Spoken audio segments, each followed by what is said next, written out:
tudo bom? Hoje eu tô aqui pra falar da segunda temporada de Sombra e Ossos. Lembrando que até o momento a série não foi confirmada para uma terceira temporada, eu vim aqui fazer um balanço geral. Então eu vou falar um pouco do livro, vou falar da série. Se vocês quiserem que eu faça exclusivamente um livro versus série, comenta aqui embaixo. Mas vamos lá, eu vou fazer por partes.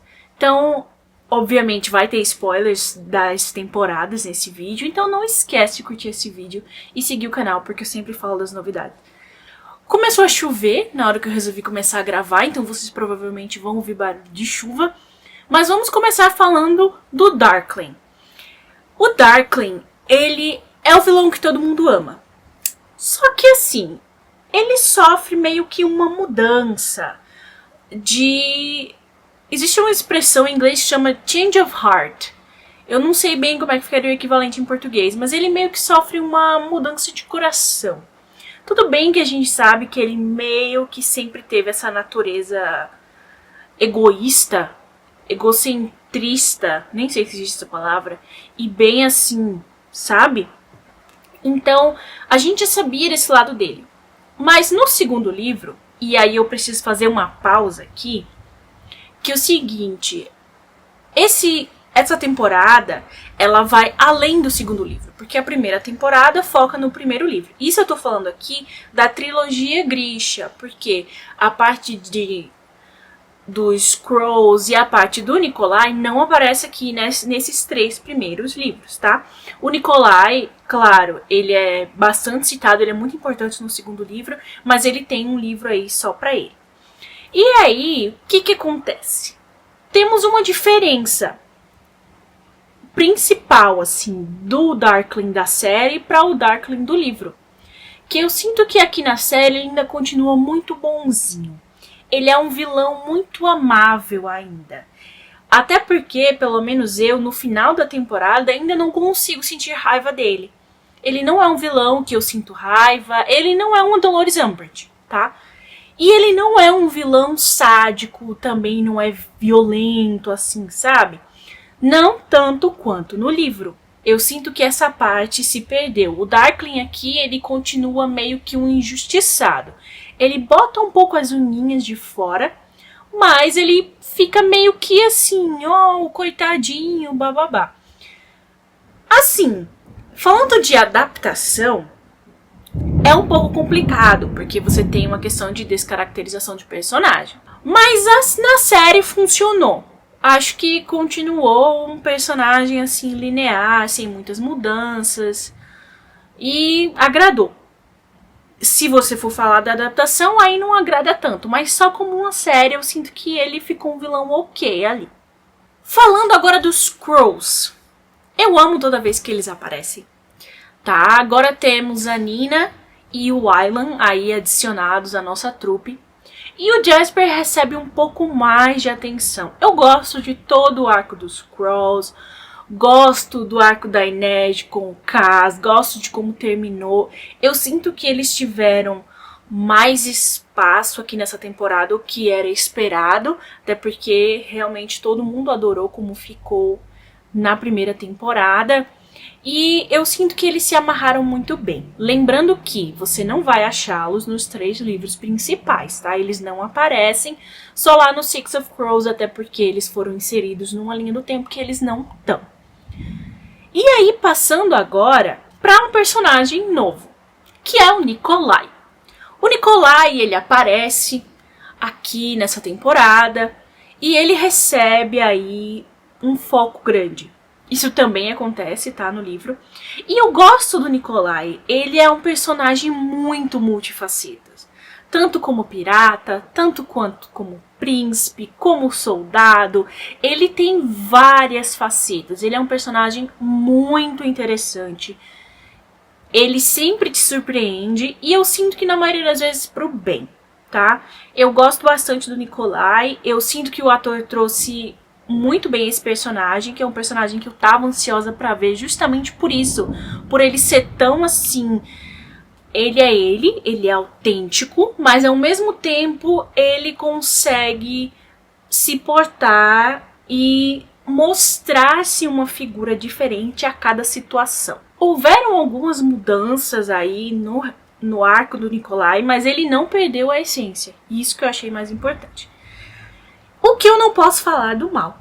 Não posso dizer isso do mal, gente. O mal, pra mim, ele perdeu a essência dele. Por quê? Aí eu vou focar mais na questão dos livros, sim. O mal dos livros, ele tem uma jornada um pouco diferente, tá? Eu sinto que até a primeira temporada eles souberam trazer isso, mas já tava saindo, assim, alguns elementos que são características da personalidade do mal. O mal, ele é um cara egoísta. Nossa, o trovão, a tempestade aqui tá... Jesus. Mas vamos lá, abstraia. Ele é um cara meio egoísta, ele é um cara um pouco afobado, ele tem inúmeras qualidades, gente, não me entendam por mal. E o arco do mal, ele termina acontecendo com ele o que aconteceu com a Daenerys. Por quê? Não sei se vocês lembram, eu vou fazer uma pausa. Quando foi se preparar o roteiro para a última temporada do Game of Thrones, sabemos que até o momento o livro não saiu, né? Os livros não saíram. E aí, para as últimas temporadas, se juntaram os D&D com o George R. R. Martin e ele falou o que ia acontecer. Vai acontecer isso no final. Mas o durante foi retirado. E aí eu sinto que foi isso que aconteceu com o mal, tá? O final, o que vai acontecer com ele, na verdade só vai acontecer no terceiro livro. Então ele tem toda uma jornada, toda uma trajetória de comportamentos, de situações que ele passa, de reações que ele tem, que a gente não tem na série. E eles mudaram completamente o comportamento dele. Por exemplo, vou dar uma dica pra vocês, um exemplo pra vocês.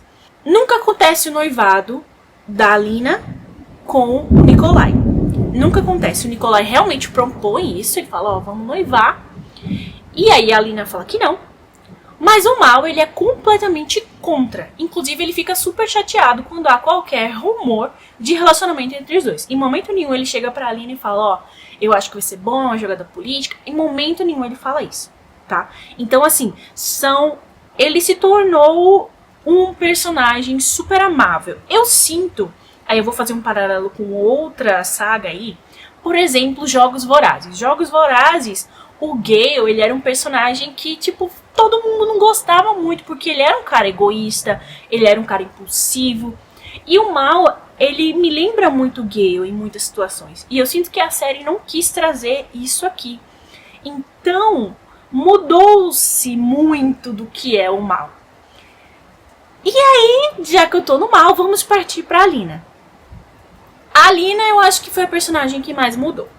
Primeiro que muita parte da questão dos amplificadores é bastante diferente nos livros, tá? Não vou entrar nesse âmbito aqui, mas o terceiro amplificador, ele não é obtido no segundo livro, tá? Ele é mencionado, não se sabe nem o que é, tá? Nem quem é no caso.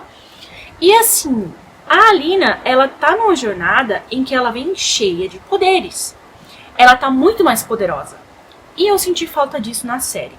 O que eu sinto é uma Alina impotente, principalmente nas cenas de fuga. Cara, o jeito que ela foge. E assim, ela aprende muitas coisas nessa jornada dela. Ela sofre muito, ela sofre bastante, tá? E eu sinto que isso foi tirado. Essas provações, de novo, vou vir com a história da Daenerys. Essas provações que ela passa, a trajetória dela foi rompida.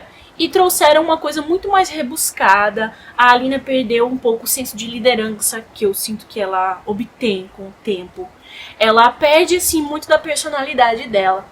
E aí, isso acarreta aí no final da segunda temporada, porque termina bem diferente de como termina o segundo livro, já que termina mais pra frente. E algumas coisas ficam também aí separadas. Mas a série deixa alguns ganchos para uma próxima temporada e a gente fica nessa de se vai haver ou não. Em geral, gente, eu gostei da temporada, tá? Mas eu me decepcionei um pouco com alguns pontos. Por exemplo, efeitos especiais. Eu sinto que a série quis dar uma barateada e eu sinto que eles mudaram muito do roteiro por causa disso. Porque iam existir cenários muito caros, iam existir algumas coisas assim. Eu sinto que eles enxugaram tudo. Alguns arcos foram desperdiçados. E algumas situações que eram importantes foram retiradas, mas assim, essa questão dos efeitos especiais foi o que mais me chamou a atenção, porque, por exemplo, o Bruce Lee, eu senti que ele não tem muito um enfoque como ele deveria ter tido, ele aparece muito pouco, e no livro é uma coisa assim super procurada, super, sabe, eu sinto que a série faltou um pouco de, não vou dizer direção de arte, mas eu acho que faltou um pouco de fantasia, já que é uma série de fantasia, eu sinto que ficou faltando um pouco esse elemento. Mas em geral foi uma temporada boa e vamos esperar para ver se vai haver uma terceira. No mais, eu fico por aqui, quero que você comente o que você achou dessa temporada, um beijo e até a próxima.